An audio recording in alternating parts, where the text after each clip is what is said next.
En parlant de la distinction entre indifférence spirituelle et indifférence émotionnelle, la fois passée, nous avons conclu en disant que l'indifférence spirituelle ne signifie pas absence d'émotion ou de sentiment, mais elle renvoie plutôt à cette disposition intérieure de l'âme, libre et détachée de tout attachement désordonné, ne désirant et ne choisissant en tout que ce qui la conduit le plus à la fin pour laquelle elle a été créée. Aujourd'hui, j'aimerais que nous parlions un peu cette fin, de cette finalité, du pourquoi de notre existence. Parlons de la fin pour laquelle l'être humain a été créé. Dans ses exercices spirituels, au numéro 23, saint Ignace de Loyola écrivait que l'être humain a été créé par Dieu pour le louer, le respecter et le servir, et ainsi sauver son âme. Cette vérité profonde, bien que simple en apparence, porte en elle une dimension mystique essentielle. Que comprendre donc par sauver son âme?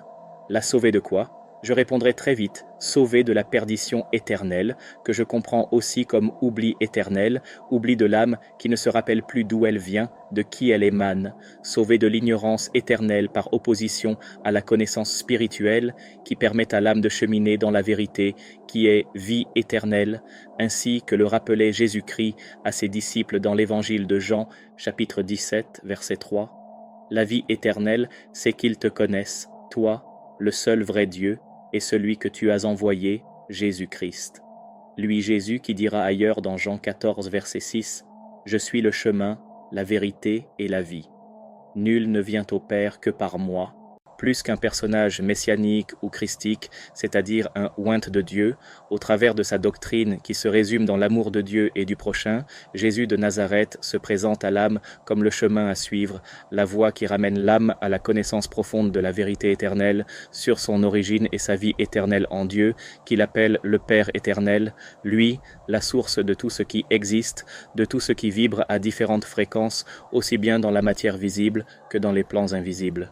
Comme pour dire que, en le contemplant, lui Jésus-Christ, l'âme parvient à la connaissance intérieure de qui elle est réellement, une émanation du divin, l'âme reçoit la connaissance intérieure qu'elle vient du divin et retourne dans le divin après avoir fait l'expérience de l'incarnation dans la matière et qu'une fois dépouillée des pesanteurs de l'ego, elle sera capable d'ascensionner pour l'union mystique avec le divin, comme Jésus-Christ sur la croix, quand il dit « Père, entre tes mains, je remets mon esprit. » Luc 26, 46.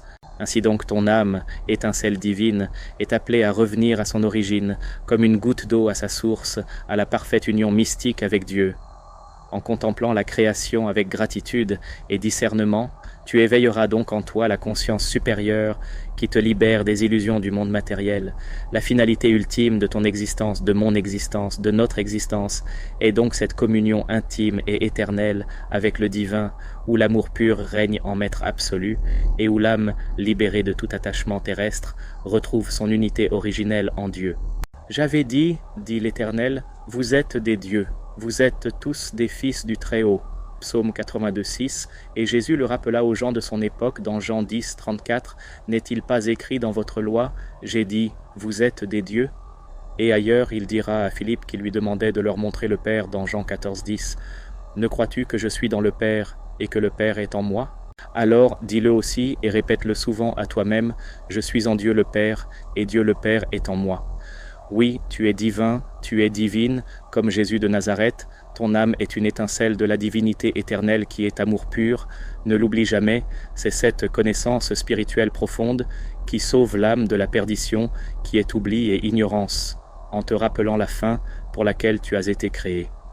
Mon peuple périt par manque de connaissance, se plaignait le prophète dans Osée chapitre 4 verset 6, verset « Puisse ton âme se rappeler toujours de qui elle vient et en qui elle retourne, paix et lumière en ton âme.